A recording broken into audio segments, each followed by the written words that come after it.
দিন আনা দিন খাওয়া একজন শ্রমিক স্রষ্টার কাছে আবেদন করলো, স্রষ্টা, যদি আমি কোনোভাবে কিছু টাকা পেতাম তাহলে আমার জীবনে সব সব দুঃখ কষ্ট চলে যেত এবং আমি খুব সুখী হতাম।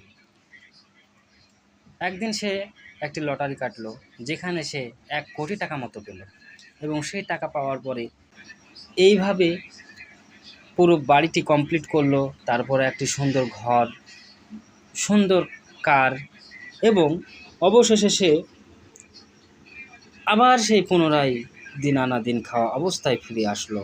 তার কারণ জমি জায়গা গাড়ি বাড়ি সব কিছু হবার পর তার আর 1 টাকাও বেঁচে রইল না। তাই ঠিক সে আগের অবস্থায় চলে আসলো এবং সে মনে মনে ভাবতে লাগলো, আগের চাইতে কাজ করতে তাকে এখন আর ভালো লাগে না, আরও বড় কষ্ট হয়। সে আশায় আশায় সে লটারি কাটতে শুরু করে এবং এক সময়তে তার অভ্যাসে পরিণত হয়ে যায় এবং নেশায় পরিণত হয়। শেষ পর্যন্ত গাড়ি বাড়ি সমস্ত সব কিছু চলে গেল।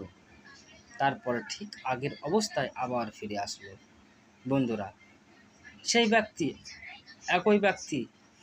একই অবস্থা, সেই পুনরায় আগের অবস্থা, কিন্তু তার আগের মতো আর কাজ করতে ভালো লাগে না।